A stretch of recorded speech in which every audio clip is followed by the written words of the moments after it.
శ్రీ రామకృష్ణ ప్రభ ఛానల్ను చూడండి, మాసపత్రికను చదవండి. ధీరవాణి. జాతికి ఆదర్శం స్త్రీ. భారతదేశంలో ఆదర్శవంతమైన స్త్రీకి ఉదాహరణంగా అమ్మను మాత్రమే పరిగణిస్తారు. స్త్రీ అనే మాట చెవిన పడగానే ఒక హిందువుకు అమ్మే జ్ఞాపకం వస్తుంది. ఇక్కడ దేవుణ్ణే తల్లిగా పిలుస్తారు. పాశ్చాత్య దేశాలలో స్త్రీ అంటే భార్యగా చూడడంలోనే స్త్రీని గురించి వారి భావన కేంద్రీకృతమై ఉంది. కానీ భారతదేశంలో స్త్రీని తల్లిగా చూస్తారు. పాశ్చాత్యుల ఇళ్లలో భార్య రాజ్యమేలుతుంది. భారతదేశంలో అమ్మ ఇంటిని పరిపాలిస్తుంది. అమ్మ అనే ఒక్క మాట లాంటి పవిత్రమైనటువంటిది ఇంకొకటి ఎక్కడుంది? ఎటువంటి కామాన్ని దరిచేరనివ్వనిది, ఎటువంటి శారీరక సుఖాన్ని దగ్గరకు రానివ్వనిది ఆ ఒక్క మాటే అమ్మ అనేది. భారతదేశంలో ఆదర్శవంతమైన స్త్రీత్వం అంటే మాతృత్వమే. నిస్వార్థంగా అన్ని బాధలను ఓర్చుకుంటూ అన్నింటినీ క్షమించే అద్భుతమూర్తి అమ్మ మాత్రమే. హిందూ భావజాలంలో స్త్రీ జన్మకు సార్థక్యం మాతృత్వమే.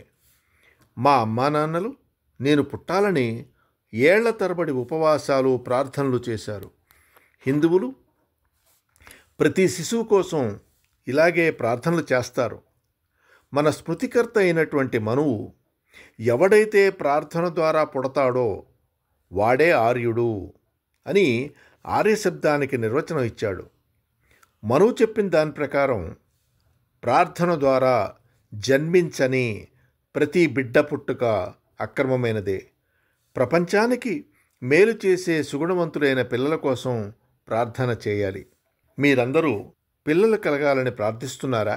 తల్లులైనందుకు మీరు కృతజ్ఞతాభావంతో ఉంటున్నారా లేదా? మాతృత్వాన్ని పొందడం ద్వారా పవిత్రులమయ్యామని మీరు భావిస్తున్నారా లేదా? మీ మనసును అడగండి.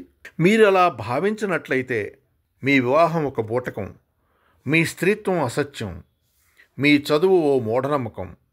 ఇక మీరు ప్రార్థించకుండానే మీకు కలిగే పిల్లలు ఈ మానవాళికే శాపంగా పరిణమిస్తారు. తల్లిని ఎందుకు అర్పించాలి? ఎందుకంటే ఆమె తనను తాను పవిత్రాన్ని చేసుకుంది కనుక. తనను తాను పవిత్రతకే ప్రతిరూపంగా ఉంచుకోవడం కోసం ఆమె కఠోర తపస్సు చేసింది కనుక.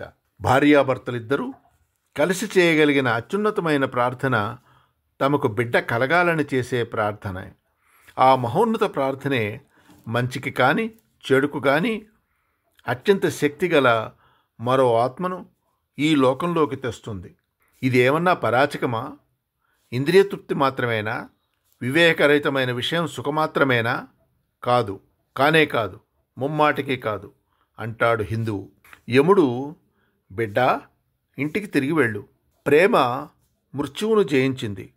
నీలాగా మరి ఏ ఇతర స్త్రీ మున్నెన్నడూ ప్రేమించలేదు. నిజమైన ప్రేమకు ఉండే శక్తి ముందు మృత్యుదేవతనైన నేను కూడా శక్తిహీనుడిని అయిపోతానని నీవు రుజువు చేశావు అని సతీ సావిత్రితో పలికాడు. భారతదేశంలోని ప్రతి స్త్రీ సావిత్రిలా ఉండాలని కోరుకోవాలి. ఆమె ప్రేమను మృత్యుదేవత కూడా జయించలేకపోయాడు. ఆమె తన అద్భుతమైన ప్రేమతో భర్త ప్రాణాలను యముడి నుండే లాగివేసుకోగలిగింది. భారత స్త్రీ జాతికే ఆమె ఆదర్శం.